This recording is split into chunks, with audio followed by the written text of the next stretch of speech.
ஒரு ஊர்ல ஒரு மன்னர் இருந்தார். ஒரு நாள் அவருடைய அரசவைக்கு ஒரு ஓவியன் வந்தான். அவன் சீனா தேசத்திலிருந்து வந்தவன், தாவோ சிந்தனையாளன். அவன் அங்க வந்து மன்னர் முன்னாடி நிக்கிறான். யாரும் செய்ய முடியாத ஒரு காரியத்தை என்னால செய்ய முடியும்னா. இவன் இப்படி சொன்னதை கேட்டதும் ஏற்கனவே அங்க இருந்த அரசவை ஓவியன் ஒருத்தனுக்கு கோபம் வந்துட்டுது. இதோ பாரு, இப்படிலாம் பேசக்கூடாது, நான் வேணும்னா உன்னுடைய சவாலை ஏத்துக்கிறேன் அப்படின்னா. நாம 2 பேரும் ஓவியம் தீட்டுவோம், அதை பார்த்துட்டு நம்ம 2 பேர்ல யாரு சிறந்த ஓவியன் அப்படிங்கிறத மன்னரே தீர்மானம் செய்யட்டும், என்ன சொல்ற அப்படின்னு கேட்டான் அவன். அவனும் சரின்னு ஒத்துக்கிட்டான். போட்டி ஆரம்பமாச்சு. அரசர் அவங்களுக்கு 2 சுவர்களை ஒதுக்கி கொடுத்தார். 6 மாச காலம் அவகாசம் கொடுத்தார். 2 ஓவியர்களும் அவங்கவங்க வேலையை ஆரம்பிச்சாங்க. இரவு பகலா வேலை செய்ய ஆரம்பிச்சுட்டாங்க. 6 மாசம் முடிஞ்சது. அரசர் வந்து பார்த்தார். முதல்ல தன்னுடைய அரசவை ஓவியர் தீட்டி இருந்த ஓவியத்தை பார்த்தார். ரொம்ப பிரமாதமா இருந்தது, பாராட்டினார். இதோ பாரு, உன்னுடைய ஓவியம் அற்புதமா இருக்கு, உயிரோட்டம் உள்ளதா இருக்குது, கலையின் உச்சமே இதுதான், இதை விட சிறந்த ஒரு ஓவியத்தை வேற யாராலையும் படைக்க முடியாது அப்படின்னார். அதுக்கப்புறம் அந்த சீன ஓவியன் கிட்ட போனார். எங்க உன்னுடைய ஓவியம்னு கேட்டார். திரைச்சீலையை விலக்கி விட்டு பாருங்கன்னா. மன்னர் வந்து அந்த திரைச்சீலையை விளக்குனார். உள்ள வந்து ஓவியம் இருக்க வேண்டிய இடம் கண்ணாடி மாதிரி தெரிஞ்சுது. அவன் அந்த 6 மாச காலமா அந்த சுவரை வந்து தேய்ச்சி தேய்ச்சி கண்ணாடி மாதிரி ஆக்கி வச்சிருக்கிறான். அதுக்கு நேரா எதிர் சுவரில் அரசவை ஓவியன் தீட்டின ஓவியம் இருக்கு. அது எதிரில் இருந்த இந்த கண்ணாடியில பட்டு பிரதிபலிக்குது. மன்னர் யோசனை பண்ண ஆரம்பிச்சார். அப்புறம் அந்த சீன ஓவியனை பார்த்து கேட்டார், இதோ பாரு, நீ என்னுடைய ஆளை வந்து தோற்கடிச்சுட்ட அப்படிங்கிறதுல சந்தேகம் இல்லை, ஆனாலும் எங்களை ஏமாத்தி இருக்கிற, எந்த ஓவியமும் நீ வரையிலையே அப்படின்னார். அரசே, இதுதான் உண்மையான ஓவியம், உயிருள்ள ஓவியம். இது வந்து மனோபாவங்களை பிரதிபலிக்கும், மாறுகின்ற காலங்களை அப்படியே காட்டும் அப்படின்னா அந்த சீன ஓவியன். கையால வரைகிற ஓவியங்கள்ல சலனம் இல்லை, கண்ணாடி அப்படி கிடையாது, சக்தியின் ஓட்டம் அதுல எப்பவும் இருந்துகிட்டே இருக்கும், கண்ணாடி மட்டுமே ஜீவனுள்ள ஓவியமா இருக்க முடியுங்கிறத அந்த சீன ஓவியன் தெரிஞ்சு வச்சிருந்தான். ஏன்னா அவன் ஒரு தாவோ சிந்தனையாளன். ஒவ்வொரு குழந்தையும் இந்த கண்ணாடியோட தான் பிறக்குது. ஆனா நாம என்ன செய்யறோம்னா ஓவியங்களை கண்ணாடி மீது பதிப்பிச்சு விடுறோம். கண்ணாடி நம்மளை பிரதிபலிக்குது. நம்முடைய அழகோ அவலட்சணமோ கண்ணாடியை பாதிக்கிறது இல்லை. ஏன்னா அதுக்கு மனம் கிடையாது. கடந்து போன வினாடியை பத்தி அது சிந்திக்கிறது இல்லை. அடுத்த கணத்தை பத்தின எதிர்பார்ப்பும் அதுகிட்ட கிடையாது. அதுதான் பற்றற்ற நிலை. மனிதனுக்கு தேவைப்படுறது அதுதான். கண்ணாடி கிட்ட இருந்து நாம வந்து கற்றுக்கொள்ள வேண்டிய பாடம் இது. வாழ்க்கையில வந்து மனிதர்களை நேசிக்கலாம், உலகின் அழகையெல்லாம் பிரதிபலிக்கலாம், ஆனா எதையும் பற்றி கொண்டு விடக்கூடாது அப்படிங்கிறது பெரியவர்கள் அறிவுரை. துயரம்ங்கிறது பற்றுக்களின் சாயை. கண்ணாடி முன்னாடி நிக்கிறப்போவெல்லாம் நமக்கு இந்த ஞாபகம் வரணுமா. ஒரு குடும்ப தலைவர் ஒரு நாள் காலையில விடிஞ்சு எழுந்திரிச்சதும் சத்தம் போட்டார். யார் இந்த கருங்குரங்கு படத்தை என் ரூம்ல கொண்டாந்து மாட்டி வச்சது அப்படின்னு கத்தினார். சமையல் கட்டில இருந்து மனைவி பதில் சொன்னாங்க, தூக்க கலக்கத்துல உளராதுங்க, நல்லா பாருங்க, அது படம் கிடையாது, முகம் பார்க்கிற கண்ணாடி அப்படின்னா. எதிர்காலத்தை நினைச்சா எனக்கு ரொம்ப பயமா இருக்கு சார் அப்படின்னு சொல்றவங்க நிறைய பேர் இருக்கிறாங்க. அதாவது பயப்படாத மனிதர்கள்னு யாருமே கிடையாது. ஒவ்வொருத்தருக்கும் ஒவ்வொரு விதமான பயம் இருந்தாலும் ஒட்டுமொத்தமா பார்க்கறப்போ மனிதனுக்கு 6 விதமான பய உணர்வுகள் வரலாம் அப்படின்னு பெரியவங்க சொல்றாங்க. எல்லா விதமான பயமும் இந்த 6 வகைக்குள்ள அடக்கம். அந்த 6 வகை பயமும் 6 எதிரிகள் மாதிரியாம். 6 எதிரிகளையும் புரிஞ்சுக்கிட்டோம்னா போதும், வாழ்க்கையில சுலபமா வெற்றி அடைய முடியும். சரி, அந்த 6 வகை பயம் என்னென்ன அப்படின்னு பார்ப்போம். முதல்ல வந்து வறுமை பற்றிய பயம், 2வது பழிச்சொல் பற்றிய பயம், 3வது உடல் நலம் பாதிப்பு பற்றிய பயம், 4வது என்னன்னா காதல் தோல்வி, 5வது முதுமை, 6வது மரணம். அதாவது பயப்படுறதுங்கிறது ஒரு மனநிலை தான். இந்த மனநிலையை கட்டுப்படுத்த முடியும், திசை திருப்ப முடியும். சரி, இந்த பயங்களின் அறிகுறிகள் எப்படி இருக்கும்? வறுமை பற்றிய பயம் அப்படின்னு முதல்ல சொன்னோம் இல்லையா, அந்த பயத்தின் அறிகுறிகளை தெரிஞ்சுக்குவோம். எதுலேயும் அக்கறை இல்லாமல் இருக்கிறது, ஒரு குறிக்கோள் இல்லாமல் இருக்கிறது, வறுமையை சகிச்சுக்கிறது, வாழ்க்கையில் கிடைக்கிறது எதுவாக இருந்தாலும் ஆட்சேபனை இல்லாமல் ஏற்றுக்கிறது, மனசாலும் உடம்பாலும் சோர்ந்து போயிருக்கிறது, ஆர்வம், முனைப்பு, கற்பனை திறன் எதுவுமே இல்லாமல் இருக்கிறது. இதெல்லாம் தான் அந்த வறுமை பற்றிய பயத்தின் அறிகுறிகள். அந்த அடுத்தது ஒன்று பார்த்தோமே, பழிச்சொல் பற்றிய பயம். அதாவது அடுத்தவங்க நம்மளை குறை சொல்லி விடுவாங்களோ அப்படிங்கிற பயம். இதுக்கு அறிகுறி என்ன தெரியுமா? புதியவர்களை சந்திக்கிறதுக்கு பயப்படுறது, முடிவு எடுக்க முடியாமல் குழம்புறது, பிரச்சனைகளை தவிர்க்க விரும்புறது, தாழ்வு மனப்பான்மை, வரவுக்கு மீறி செலவு செஞ்சு இமேஜை உயர்த்திக்கிறது, குறிக்கோள் இல்லாத வாழ்க்கை. இதெல்லாம் தான் அதுக்கு அறிகுறிகள். மூணாவது பயம் உடல் நலம் பாதிப்பு பற்றிய பயம், அதாவது நோய் பற்றிய பயம். ஒரு உண்மை என்ன தெரியுமா? டாக்டரை சந்திக்கிற மனிதர்களில் 75% பேர் தங்களுக்கு நோய் வந்துட்டுதுங்கிற கற்பனையில் இருக்கிறவங்களாம். நிஜமாவே நோய் கிடையாது அவங்களுக்கு. இந்த பயத்தின் அறிகுறிகள் என்னென்னா, வியாதிக்கான அறிகுறிகள் தன்னிடம் இருக்கிறதாக நினச்சிக்கிறது, எந்த நேரமும் வியாதியை பற்றியே பேசி பேசி மனசை அங்கேயே வச்சிருக்கிறது, நோய் சம்பந்தமான செய்திகளை படித்து நமக்கு இப்படி ஆயிடுமோ அப்படின்னு வேதனைப்படுறது. இதெல்லாம் தான் அதுக்கு அறிகுறிகள். நாலாவது பயம் காதல் தோல்வி. இது ரொம்ப வேதனை, உடம்பையும் மனசையும் சீரழிச்சு விடும். ஆண்களை விட பெண்கள் தான் இந்த பய உணர்வில் அதிகமாக பாதிக்கப்படுறாங்க. அஞ்சாவது முதுமை பற்றிய பயம். ஆறாவது மரண பயம், வயசான காலத்தில் எப்படி சமாளிக்கிறது அப்படிங்கிற பயம். ஆக இதையெல்லாம் நாம் புரிஞ்சிக்க வேண்டியது ரொம்ப அவசியம். இந்த 6 வகை பயங்களை சரியாக புரிஞ்சுக்கிட்டு நாம் நடந்துக்கணும்.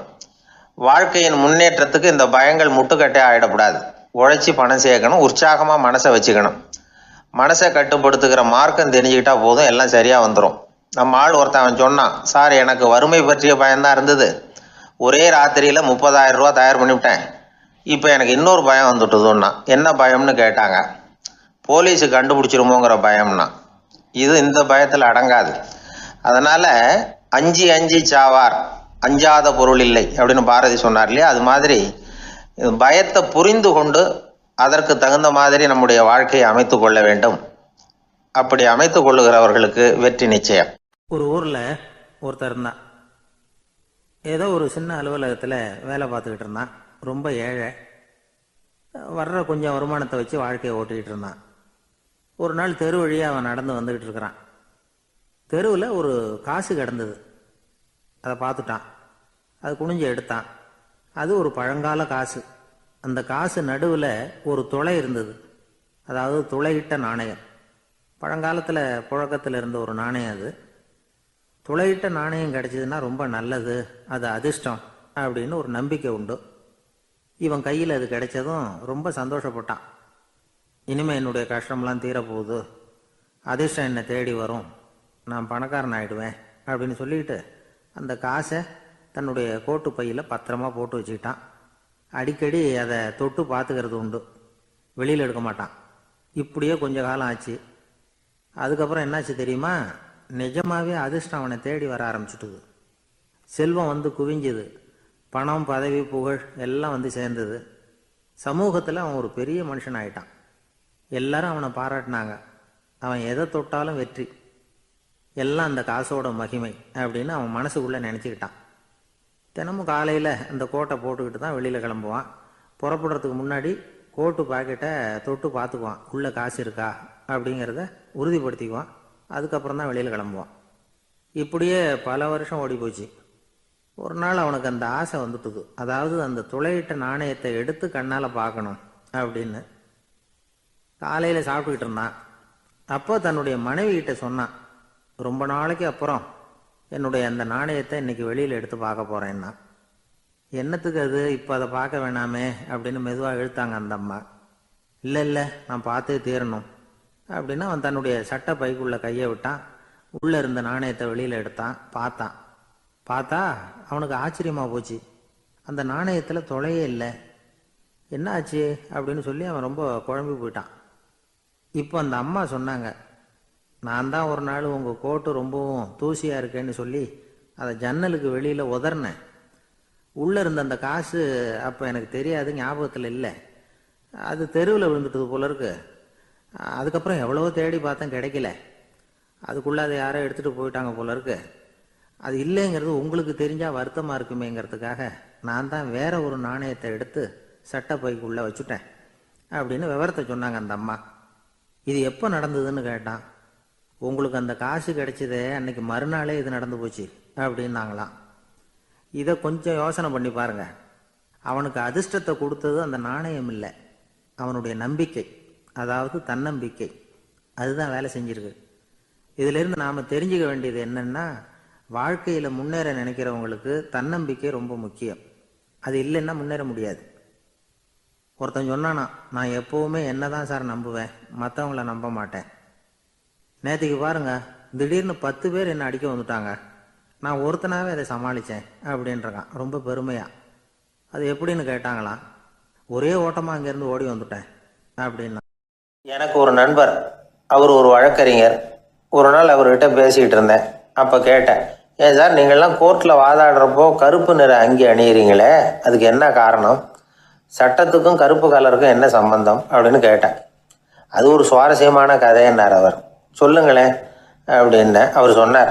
கிபி 1694 வருஷத்தில் இங்கிலாந்து அரசி 2வது மேரிங்கிறவர் இறந்து போனார். அந்த ராணியோட கணவர் 3ஆம் வில்லியம், அவரு ஒரு உத்தரவு போட்டாராம். அரசியோட மறைவுக்கு அனுதாபம் தெரிவிக்கிற வகையில் வழக்குரைஞர்கள் எல்லாரும் கருப்பு நிற அங்கி அணியணும் அப்படின்னு. அன்னைக்கு ஆரம்பித்த அந்த பழக்கம் அதுக்கப்புறம் மாறவே இல்லையாம், இன்னைக்கும் தொடருது. வழக்குரைஞர்கள்லாம் முதல்ல கருப்பு அங்கி மட்டும்தான் அணிஞ்சாங்களாம். அதில் ஒரு சின்ன சங்கடம், ஏற்கனவே உடம்பு கருப்பாக இருக்கிறவங்க அதுக்கு மேலே கருப்பு ட்ரெஸ் வேற போட்டுக்கிட்டா முகம் பளிச்சுன்னு தெரியாது இல்லையா? அதனால் முகம் பளிச்சுன்னு தெரியறதுக்காக அவங்கெல்லாம் வெள்ளை நிற பட்டியை அணிய ஆரம்பித்தாங்களாம். இப்படி தான் இங்கிலாந்தில் அந்த பழக்கம் ஆரம்பமாயிருக்குது. அந்த சமயத்தில் இந்தியாவை ஆண்டது பிரிட்டிஷ்காரங்க தானே, அதனால் இங்கேயும் அந்த பழக்கம் அப்படி நடைமுறைக்கு வந்துட்டுது. அதே மாதிரி சர்ச்சிலின் மூதாதையரான மார்ல்பரோ பிரபுவின் ஞாபகார்த்தமாக நீதிபதிகள் இந்த வெள்ளை குள்ளாய் அணிகிற முறை பழக்கத்துக்கு வந்துதான். இதுதான் என்னுடைய நண்பர் சொன்ன தகவல். இங்கிலாந்தில் நீதிமன்றம்ங்கிறது ரொம்ப மதிப்புள்ளது. அந்த அளவுக்கு சட்டத்துக்கு அங்கே மரியாதை. அங்கே நடந்த ஒரு சுவாரஸ்யமான நிகழ்ச்சியை ஒரு சகோதரி எழுதி அனுப்பியிருந்தாங்க. அவங்க அப்பா நீதித்துறையை சேர்ந்தவரா, அவர் சொன்னதான் இது. அவங்க எழுதி அனுப்பியிருந்த விஷயம் என்னென்னா, அங்கே ஒரு கேஸில் ஒரு முக்கியமான தீர்ப்பு வழங்க வேண்டியிருக்குது. ஜட்ஜு, பாரட்லா படித்த பெரிய பெரிய வக்கீல்கள், ஜூரி எல்லாருமா கூடி அந்த கேஸை பற்றி விவாதிக்கணும். சுமாராக 40 பேர். இதுக்காக கோர்ட்டு ஹாலில் விசேஷ சேம்பரில் நுழையிறதுக்கு முன்னாடி அவங்களெலாம் தங்களுடைய கோட்டு தொப்பி எல்லாத்தையும் கழட்டி அங்கே நின்றுக்கிட்டு இருந்த ஒரு அட்டெண்டர்கிட்ட கொடுத்துட்டு உள்ளே போனாங்க. அந்த ஆள் படிக்காதவர். அவர் ஒவ்வொருத்தர் கொடுக்குறதையும் வாங்கி அங்கே அப்படியே ஒரு இடத்துல அடுக்கி வைக்கிறார். அப்படியே வாங்கி உள்ளே வச்சுக்கிட்டு இருக்கிறார் ஒவ்வொரு இடத்துல. அது அவரோட வேலை. உள்ளே போன ஜட்ஜி, வக்கீல், ஜூரி எல்லாரும் ரொம்ப நேரமாக அந்த கேஸை பற்றி விவாதிக்கிறாங்க. ஒரு நாள் பூரா ஆயிட்டுது. அவ்வளவு தீவிரமாக அக்கு வேறு ஆணி வேறையாக பிச்சு உதறி இருக்கிறாங்க. ஒரு வழியாக 13 மணி நேரம் கழித்து வெளியில் வந்திருக்கிறாங்க. ஒவ்வொருத்தராக வர வர அந்த அட்டெண்டரும் அவங்கவுங்க கோட்டு தொப்பியை அவங்கக்கிட்ட எடுத்து ரொம்ப மரியாதையாக திருப்பி கொடுத்துக்கிட்டு இருக்கிறார். கடைசியாக ஜட்ஜ்மெண்ட்லாம் எழுதி முடிச்சுட்டு ரொம்ப திருப்தியோடவும் களைப்போடவும் வெளியில் வந்துக்கிட்டு இருக்கிறாராம். இந்த ஆள் அவருடைய மேல் கோட்டையும் தொப்பியையும் எடுத்து அவர்கிட்ட ரொம்ப மரியாதையோடு நீட்டினாராம். ஜட்ஜுக்கு ரொம்ப ஆச்சரியம். இந்த ஆள் எப்படி இவ்வளவு பேரோட கோட்டு தொப்பி எல்லாத்தையும் ஞாபகம் பேசாமல் திருப்பி கொடுக்குறார் அப்படிங்கிறது அவருக்கு ஆச்சரியம். அதனால் அவர் அந்த ஆளை பார்த்து கேட்டாராம், ஏப்பா இந்த கோட்டை கொடுக்குறியே, இது என்னோடது தானா, என்னோடது தான்னு உனக்கு எப்படி தெரியும் அப்படின்னாராம். இதுக்கு அந்த பியூனு ரொம்ப பதவிசாக பதில் சொன்னாராம், ஐயா இந்த கோட்டு ஹேட்டை உங்ககிட்ட வாங்கி மாட்டினேன், இப்போ திரும்ப உங்ககிட்ட தரணும், தந்துட்டேன், இதுதான் என்னோட வேலை, மற்றபடி இது உங்களோடதா இல்லையா அப்படிங்கிறதெல்லாம் எனக்கு தெரியாதுங்க அப்படின்னாராம். ஒரு நாள் ஒரு நண்பரை சந்தித்தேன். உங்கள் வீடு எதுன்னு உங்களுக்கு தெரியுமா சார்ன்னு. அவர் என்னை ஒரு மாதிரியாக பார்த்தார். அப்புறம் சொன்னார், தெரியும் அப்படின்னாரு. சரி, உங்கள் தொலைபேசி எண் உங்களுக்கு தெரியுமான்னு. அதுவும் தெரியும்னார். உங்கள் மனைவி மக்கள் யார் யாருன்னு உங்களுக்கு தெரியுமான்னு கேட்டேன். என்ன ஒரு மாதிரியா பார்த்தார். அப்புறம் சொன்னார், அதுவும் தெரியும் சார் அப்படின்னார். சரி, நீங்க யாருன்னு உங்களுக்கு தெரியுமான்னு கேட்டேன். இப்பதான் அவர் முழிக்க ஆரம்பிச்சார். அவர் மட்டும் அப்படி இல்லை, நாம எல்லாருமே அப்படிதான். எதிரில் நிக்கிறது யாருங்கிறது தெரியும், நாம யாருன்னு நமக்கு தெரியாது. உண்மையிலேயே நாம யார்? இந்த கேள்விக்கான பதில தான் வாழ்க்கை பூரா நாம தேடிட்டு இருக்கிறோம். புத்தர் என்ன சொல்றாரு தெரியுமா? நீங்க கடவுளை பத்தி கவலைப்பட தேவையில்லை, உங்களை பத்தின கவலை உங்களுக்கு இருந்தா போதும் அப்படிங்கிறார். நான் யார், எனக்கு ஏன் இந்த கவலை அப்படின்னு உங்களை நீங்களே கேட்டுக்குங்க அப்படிங்கிறார். நாம ஏன் கடவுளை படைச்சோம்? அது ஒரு நழுவல் முயற்சியா, அதாவது தன்னிடமிருந்து தானே தப்பிக்கிற ஒரு முயற்சியா. இப்படிதான் அதை சொல்றாங்க அறிஞர்கள்லாம். மக்கள் பொய்யான பிரச்சனைகள்ல ஆர்வமா இருக்கிறாங்க, அதுக்கு தீர்வு காணவும் முயற்சி பண்றாங்க. கடவுளை பத்தி விவாதிக்க எல்லாருக்கும் விருப்பம், தன்னுடைய சுயம் பற்றிய பிரஜையே இருக்கிறது இல்ல. ஆகக்கூடிய விஷயம் என்னன்னா, கடவுள் சமாளிப்புக்கு பயன்படுத்தப்படுகிறார். மனவியல் என்ன சொல்லுது தெரியுமா? கடவுள், சொர்க்கம், மறுபிறவி இதை பத்தி எல்லாம் பேச ஆரம்பிக்கிறவங்க யார் தெரியுமா? போருக்கு போறவன், துன்பத்துல சிக்கி கஷ்டப்படுறவன், நோய் படுக்கையில விழுந்தவன், இவங்க தான். நாம அனுபவத்திலே பார்க்கிறோமே இதையெல்லாம். கடவுளை துணைக்கு கூப்பிடுறவங்க யாருன்னு கவனிச்சு பாருங்க. பரீட்சை எழுத போறவன், வேலை தேடி அலையிறவன், பண நெருக்கடியில் இருக்கிறவன், விபத்துல சிக்கிக்கிட்டவன், இவங்கெல்லாம் தான். தேர்வுல வெற்றி பெற்றதும் அவரை துணைக்கு கூப்பிடுறது இல்லை, வேலை கிடைச்சதும் அவர் துணை தேவைப்படுறது இல்லை. ஏன் இப்படி? கொஞ்சம் யோசனை பண்ணி பாருங்க. துன்பம் வருகிற போது அந்த துன்பத்தை தவிர்க்க வேண்டிய நிலையில அதிலிருந்து நழுவி போறதுக்காக பிரார்த்தனை தேவைப்படுது. எல்லாம் நல்லபடியா நடக்கிறப்போ பிரார்த்தனை செய்யறது இல்லை. புத்தருடைய வழி என்ன தெரியுமா? அந்த வழியில கடவுளும் கிடையாது, பிரார்த்தனையும் கிடையாது. புத்தர் செய்தது இதைத்தான். அதாவது கடவுள்கிட்ட இருந்து மனிதனையும், மனிதன் கிட்ட இருந்து கடவுளையும் அவர் விடுவித்தார். புத்த மதம் என்ன சொல்லுது தெரியுமா? கடவுள் பிரச்சனை அல்ல, மனிதன் தான் உண்மையான பிரச்சனை அப்படின்னு சொல்லுது. உங்களை நீங்க நல்லா தெரிஞ்சுக்கிட்டா போதும், நீங்களே கடவுள் ஆயிடுவீங்க அப்படிங்கிறது தான் புத்த மதம். அதனால நமக்கு தேவை உள்முக பயணம். நான் யார் அப்படிங்கிற கேள்வியோட உள்ள போகணும். அங்க போனாதான் தெரியும் நான் அப்படின்னு அங்க யாருமே இல்லைங்கிறது. இதெல்லாம் புத்தர் சொல்லுகிற ஒரு தத்துவம். தத்துவம்னு சொன்னாவே நமக்கெல்லாம் அதை புரிஞ்சுக்கிறது கஷ்டம்தான். நம்ம பொறுத்த வரைக்கும் தத்துவம்ங்கிறதுல 2 வகை உண்டு. ஒன்று தத்துவம், இன்னொன்று மகா தத்துவம். தத்துவம்னா என்ன தெரியுமா? கேட்கறவங்களுக்கு புரியக்கூடாது, அதுதான் தத்துவம். மகா தத்துவம் என்னன்னா சொல்றவங்களுக்கும் புரியக்கூடாது.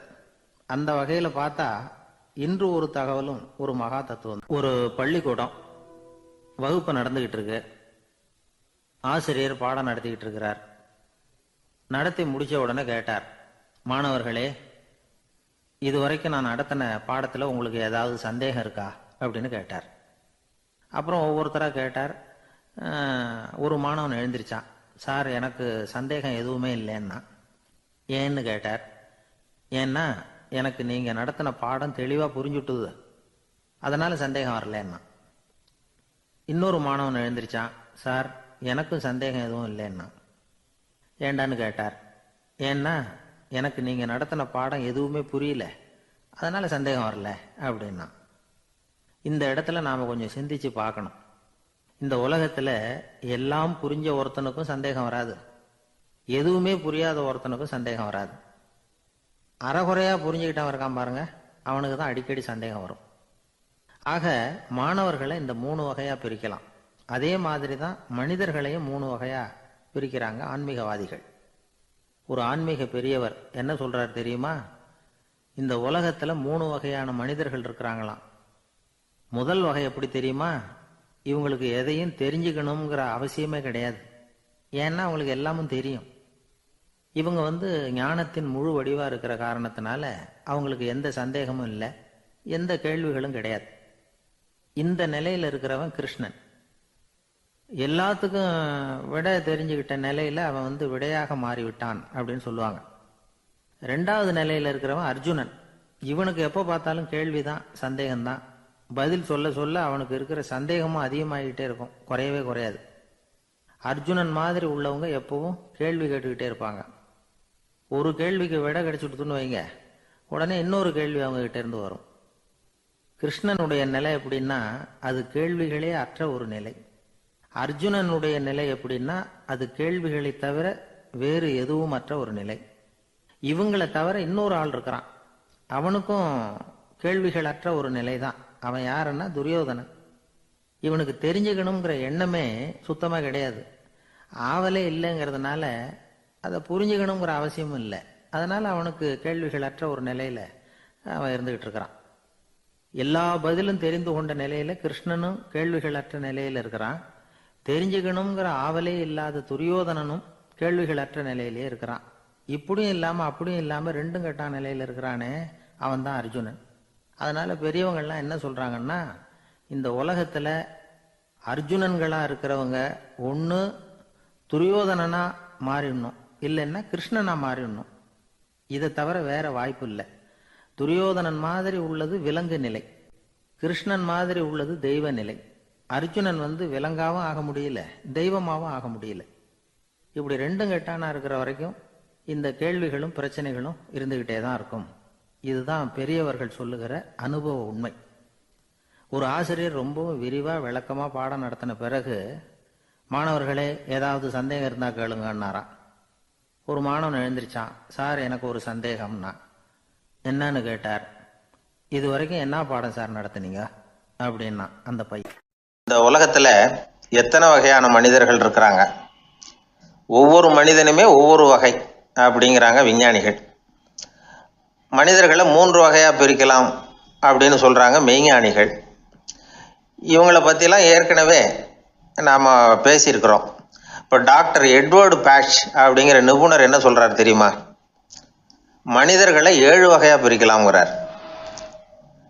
மனிதர்களின் மனநிலை அடிப்படையில் அவங்கள 7 விதமாக வகைப்படுத்துகிறார் அவர். சரி, அது என்ன 7 வகை? முதல் வகை என்னன்னா பயந்த குணம் உள்ளவங்க. சார் ரொம்ப பயந்த சுபாவம், வீட்டில் கூட வாயே திறக்க மாட்டார், சாப்பிட போகிறப்ப மட்டும்தான் கொஞ்சம் வாயை திறப்பார், அப்புறம் மூடிக்குவார் அப்படின்னு சில பேரை பற்றி நாம் பேசிக்கிறது உண்டு. இவங்கள்லாம் இந்த வகை, அதாவது பயந்த குணம் உள்ளவர்கள் அப்படிங்கிற முதல் வகை. சரி, 2வது வகை என்னன்னா சஞ்சலப்படுகிறவர்கள், எதுக்கு எடுத்தாலும் கலக்கம் குழப்பம், இப்படியே காலம் தள்ளிட்டு இருப்பாங்க. பல பேர் பார்த்துருப்பீங்க. அவங்கெல்லாம் இந்த வகை. 3வது வகை என்னன்னா யதார்த்த உலகை மறந்து கற்பனை உலகத்திலேயே மிதக்கிறவங்க. இளைஞர்கள், கவிஞர்கள், இப்படி பல பேர் இருக்கிறாங்க. எப்போ பார்த்தாலும் கற்பனை உலகத்திலேயே மிதந்துக்கிட்டு இருப்பாங்க. கிட்டத்தில் போய் என்னங்க ஒரு மாதிரியாக இருக்கிறீங்க அப்படின்னு கேட்டு பாருங்க, அவங்களெல்லாம் ஏதோ ஒரு அற்ப புழுவை பார்க்குறது மாதிரி அவங்கள பார்ப்பாங்க. அதுவும் அந்த வானத்து நிலாவை பாருங்கள், அது என்னை வா வான்னு கூப்பிடுது, எனக்கு சீக்கிரத்தில் ஒரு நாள் சிறகுகள் முளைக்கும், சிறகடித்து வானத்தில் பறந்து போவேன், அந்த செல்ல நிலாவை கொஞ்சிவிட்டு வருவேன், இப்படிலாம் பேசிக்கிட்டு இருப்பாங்க. கொஞ்சிறது அப்புறம் இருக்கட்டும், இப்போ கஞ்சிக்கு வழியே பாருப்பா அப்படின்னா அதை காதில் வாங்க மாட்டாங்க. நாம் ஏதோ இந்த உலகத்தை அனுபவிக்க தெரியாதவர்கள் மாதிரி நம்மளை அவங்க கவனிப்பாங்க. இப்படி ஒரு ரகம். 4வது வகை மனிதர்கள் எப்படின்னா, இவங்க தனிமை உணர்வு மிக்கவர்கள்.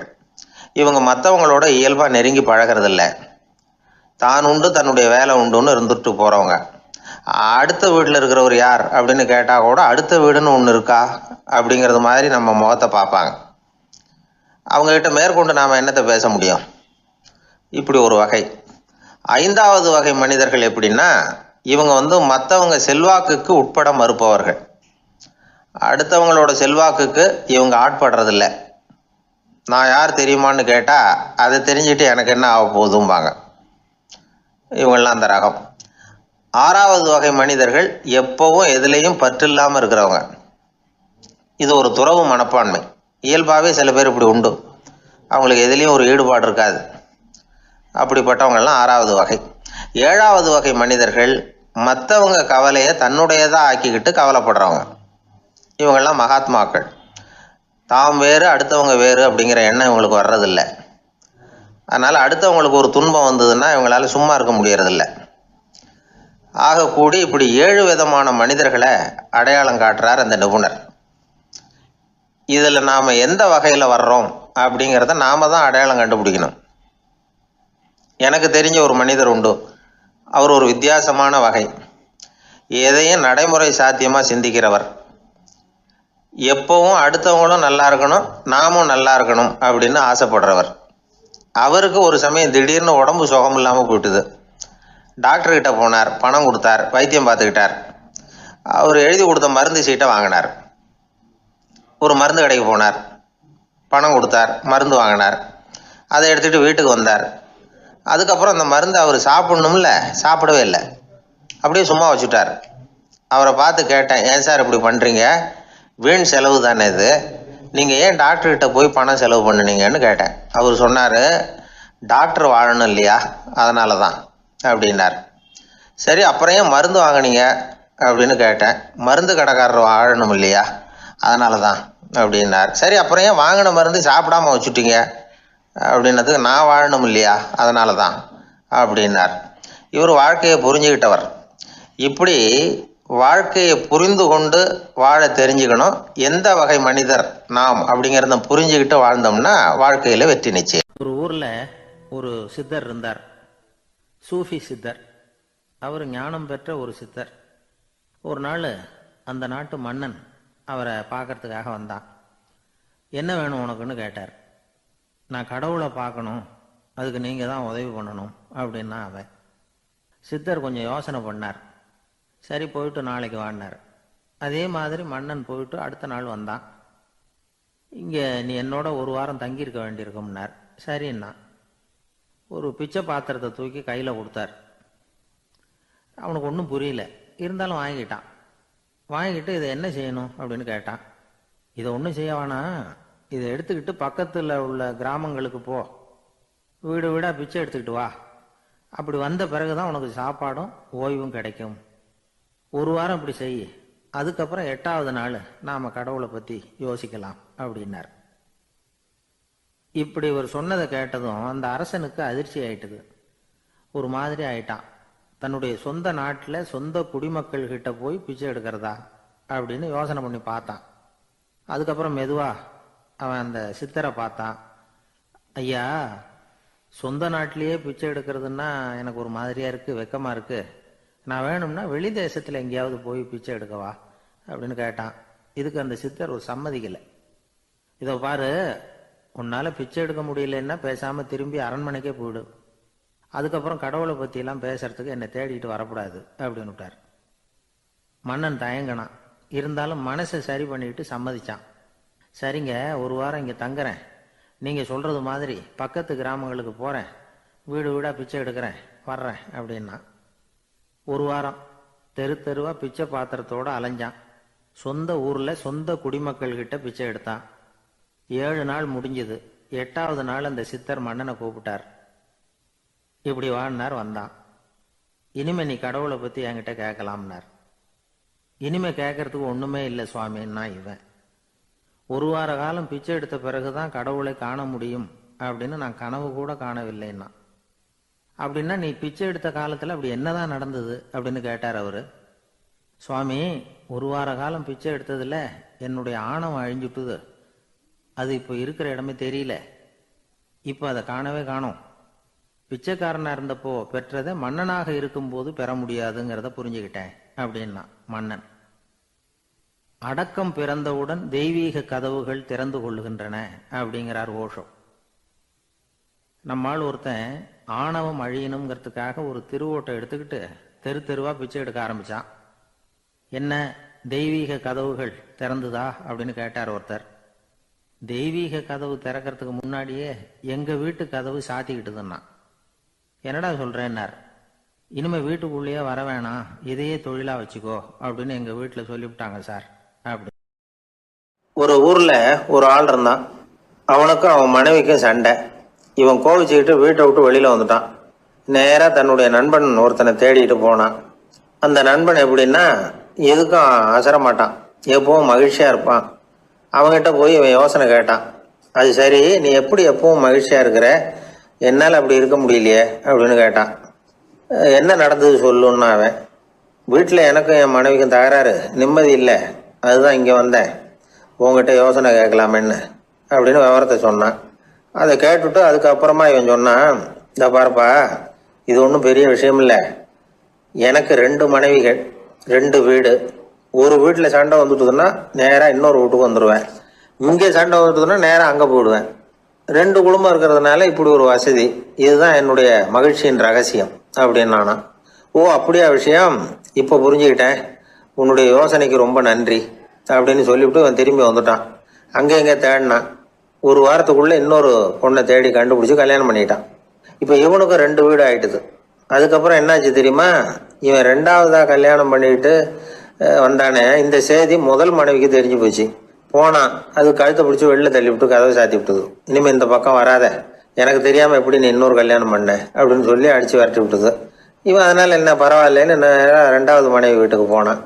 அங்கே பார்த்து, நீ எனக்கு கல்யாணம் பண்ணுறதுக்கு முன்னாடி ஏற்கனவே உனக்கு கல்யாணம் ஆச்சுங்கிற விஷயத்த ஏன் என்கிட்ட சொல்லலை அப்படின்னு சொல்லி அதுவும் கழுத்தை பிடிச்சி வெளில தள்ளி விட்டுது.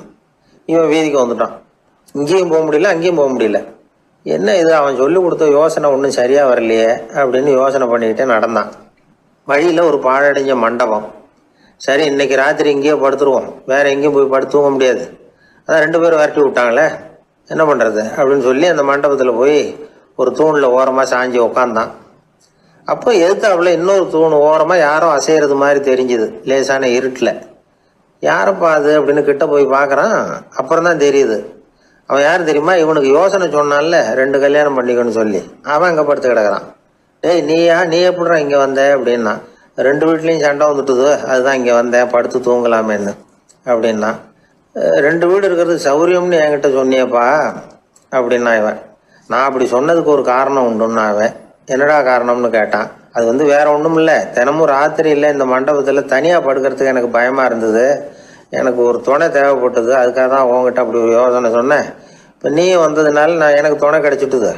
இப்போ நம்ம 2 பேரும் துணையாக இங்கே படுத்துக்கலாம், நீ அந்த தூணில் சாஞ்சிக்கோ, நான் இந்த தூணில் சாஞ்சிக்கிறேன் அப்படின்னு சொல்லி படுத்து தூங்க ஆரம்பிச்சிட்டானோ. அதாவது நம்ம வாழ்க்கையில் முடிவுகள் எடுக்கிற விஷயத்தில் இந்த ஆள் மாதிரி தான் பல பேர் நடந்துக்கிறோம் அப்படிங்கிறார். அதாவது உலக புகழ்பெற்ற மனோதத்துவ மேதை ஸ்காட் பெக் அப்படிங்கிறவர். அதாவது வீட்டுக்கு தேவையான பொருள்கள் வாங்குறதுலேருந்து கல்யாணம் பண்ணுறது, வீடு கட்டுறது வரைக்கும் அடுத்தவங்க பேச்சை கேட்டு வீணா போகிறவங்க தான் அதிகம். அறிவுரை கேட்கறதுல தப்பு இல்லை, ஆனால் அதுக்கப்புறம் அதை பற்றி சரியாக சிந்திச்சு பார்க்கறது இல்லை, அதுதான் தப்பு. சில பேர் அறிவுரை சொல்கிறதுலேயே ரொம்ப தெளிவாக இருப்பாங்க. ஏன் சார் 2 சம்சாரத்தோட குடும்பம் நடத்துறது ரொம்ப கஷ்டமானு கேட்டாராம் ஒருத்தர். அது எனக்கு தெரியாதுங்க அப்படின்னாராம் அவர். ஏன்னு கேட்டிருக்கார். ஏன்னா எனக்கு 3 சம்சாரம் அப்படின்னாராம் அவர். உழைப்பும் நேர்மையும் உயர்வதற்கு வழிகள். அதை விட்டுட்டு உட்கார்ந்த இடத்துல இருந்துகிட்டே உயர போகணும் அப்படின்னு ஆசை கற்பனை பண்றாங்க. அந்த கற்பனையிலேயே பாதி வாழ்க்கை ஓடி போடுது. உழைப்புங்கிற வழியையும் நேர்மைங்கிற வழியையும் ஒதுக்கி விட்டு குறுக்கு வழியில ஓட நினைக்கிறவங்க குப்புற விழுந்துடுறாங்க. எந்த தொழிலை நாம செய்தாலும் சரி, அந்த தொழிலுக்குரிய பெருமையை நாம புரிஞ்சுக்கிட்டு அதுல ஈடுபடணும். அப்படி இல்லாம, என்ன சார் பொழப்புது, இந்த தொழிலை மனுஷன் செய்வானா அப்படி புலம்பிக்கிட்டே இந்த தொழிலையே செஞ்சுக்கிட்டு இருக்கிறவங்க நம்மள பல பேர் உண்டு. செய்யும் தொழிலே தெய்வம் அப்படின்னு சொல்றாங்கல்ல, அப்படி சொல்றது எதுக்காக? அந்த அளவுக்கு அதுல ஒரு ஈடுபாடு வேணுங்கிறதுக்காகத்தான்.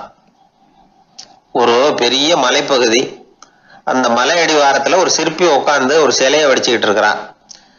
கையில ஒரு சின்ன உளிய வச்சுக்கிட்டு ஒரு பெரிய கருங்கல் பாறையை கொஞ்சம் கொஞ்சமா உடைச்சுக்கிட்டு இருக்கான். ஒரு சிற்பத்தை வடிக்கிறதுங்கிறது அவ்வளவு உன்னதமான ஒரு தொழிலா? எல்லாராலையும் முடியுமா அது? அப்படி இருந்தும் அந்த சிற்பிக்கு மன நிறைவில்லை. அவன் நினைக்கிறான், இந்த கடுமையான வெயில்ல உட்கார்ந்து வேலை செய்யறது எவ்வளவு கஷ்டம். நாம ஒரு சிற்பியா இருக்கிறதுனால தானே சூரியன் கடுமையான வெப்ப கதிர்களை நம்ம மேல வீசுறான். நாமளே அந்த சூரியனா இருந்துட்டா இந்த கஷ்டம் இருக்காதே.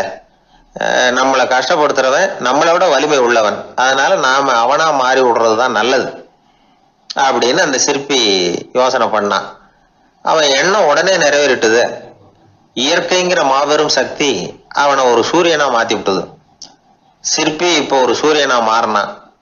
இனிமே இந்த உலகத்துல நம்மளை விட வலிமை உள்ளவன் வேற யாரும் கிடையாது அப்படின்னு நினைக்க ஆரம்பிச்சுட்டான். அவனுக்கு மகிழ்ச்சியா இருந்தது. அந்த மகிழ்ச்சி அதிக நேரம் நீடிக்கல.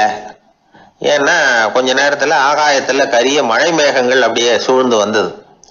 சூழ்ந்து வந்த மேகங்கள் சூரியனை மறைக்க ஆரம்பிச்சது. இப்போ சூரியனா இருந்த அந்த சிற்பி நினைச்சு பாக்குறான், என்ன இது, என்னையே இந்த மேகம் மூடி மறைக்குதுன்னா அது என்னை விட பெரிய ஆளாதான் இருக்கணும். அதனால இனிமே நாம சூரியனா இருக்கக்கூடாது, நாம மேகமா தான் இருக்கணும், அதுதான் கௌரவம் அப்படின்னு நினைக்க ஆரம்பிச்சிட்டான். இப்பவும் பாருங்க, இயற்கை அவனுடைய ஆசையை நிறைவேற்றி வச்சது. சூரியனா இருந்த சிற்பி மேகமா மாறினான். வான வீதியில அப்படியே உல்லாசமா வர ஆரம்பிச்சான். அந்த உல்லாசமும் அதிக நேரம் நீடிக்கல. எதிரில் பார்த்தா பிரம்மாண்டமான மலைகள் வழியை அடைச்சிட்டு நிக்குது. வேகமா வந்த மேகம் மலையில மோதிக்கிட்டுது. அந்த மலையை தாண்டி அப்பால செல்ல முடியல. இப்போ அந்த மேகம் நினைக்குது, நாம எந்த தடையும் இல்லாம அந்தரத்துல மிதந்து வர்றோம், நம்மையே போக விடாம தடுக்குதுன்னா அந்த மலைக்கு எப்பேற்பட்ட வலிமை இருக்கணும். இனிமேலும் நாம மேகமா இருந்து பிரயோஜனம் இல்லை, இருந்தா மலையா இருக்கணும், அதுதான் பெருமை அப்படின்னு நினைக்க ஆரம்பிச்சான். இப்பவும் பாருங்க, இயற்கை அவனுடைய ஆசையை நிறைவேற்றி வச்சது. மேகமா இருந்த சிற்பி மலையா மாறினான். பெரிய மலை பூமிக்கும் வானத்துக்குமா நின்றுகிட்டு இருக்கு. இனிமே நமக்கு எந்த கவலை இல்லை அப்படின்னு நினைச்சது அந்த மலை. இப்படி நினைச்சுக்கிட்டு இருந்த வேளையில அந்த மலையோட காலடியில அடிவாரத்துல ஏதோ சத்தம் கேட்டுது. என்ன சத்தம் இது அப்படின்னு சொல்லி அந்த மலை மெதுவா குனிஞ்சு பார்த்துதான். பார்த்தா அங்க ஒரு மனுஷன் தன்னுடைய கையில உளிய வச்சுக்கிட்டு மலையை கொத்திக்கிட்டு இருக்கிறான். ஏதோ ஒரு சிற்பத்தை வடிக்கிறதுக்காக அவன் முயற்சி பண்ணிட்டு இருக்கிறான். இப்போ அந்த மலை நினைச்சுதான், மலையே ஒருத்தன் உடைக்கிறான்னா அவன் எப்பேற்பட்ட வலிமை உள்ளவனா இருக்கணும். இனிமேலும் மலையா இருந்து பிரயோஜனம் இல்லை, மனுஷனா மாறணும், அதுதான் சரி அப்படின்னு நினைச்சுதான். அந்த வினாடியே அந்த மலை ஒரு மனுஷனா மாறிச்சு. அவன் கையில ஒரு உளி, பழையபடியே ஒரு கருங்கல் பாறையை கொத்த ஆரம்பிச்சான். அந்த ஆள் பழைய நிலைமைக்கு வந்துட்டான். இந்த கதையிலிருந்து நாம தெரிஞ்சுக்க வேண்டியது என்னன்னா, தன்னுடைய உண்மையான பலம் என்னங்கிறது தெரியாமலே தாவி தாவி தடுமாறிக்கிட்டு இருக்கிறான் மனுஷன் அப்படிங்கிறது தான். இனிமேலாவது அதை புரிஞ்சுக்கணும். புரிஞ்சுக்கிட்டு புறப்படணும் வாழ்க்கையில வெற்றி பெறறதுக்கு. ஒரு குடும்ப தலைவருக்கு விபரீதமா ஒரு ஆசை வந்துதான். அதாவது ஒரு நாள் பூராவும் புடவை கட்டிக்கிட்டு மனைவி செய்கிற வீட்டு வேலைகள், சமையல் வேலைகள் எல்லாத்தையும் தானே செய்யணும். மனைவிக்கு ஆண் வேஷம் போட்டு ஆபீஸுக்கு அனுப்பி வச்சிடணும் அப்படின்னு ஆசைப்பட்டான். இதுதான் அந்த ஆசை. அதே மாதிரி செஞ்சான். பெண் வேஷத்துல சமையல் பண்ணிட்டு இருந்தான். இருட்டி விட்டுது. இந்த சமயத்துல வாசல் கதவு தட்டப்படுற சத்தம் கேட்டுது. ஓடி போய் திறந்தான். பக்கத்து வீட்டு அம்மா கிடுகிடுன்னு உள்ள வந்துட்டாங்க, காப்பி பொடியோ ஏதோ வாங்கறதுக்கு. இவன் பயந்து போய், கமலாம்மா, நான் சுசீலா இல்ல, சுசீலாவோட புருஷன், பெண் வேஷத்துல இருக்கிறேன், சும்மா ஒரு சேஞ்சுக்காக அப்படின்னா. உடனே அந்த அம்மா கிட்ட பயப்படாத, நானும் கமலா இல்ல, கமலாவோட புருஷன், இதுவும் சும்மா ஒரு சேஞ்சுக்காகத்தான் அப்படின்னானா.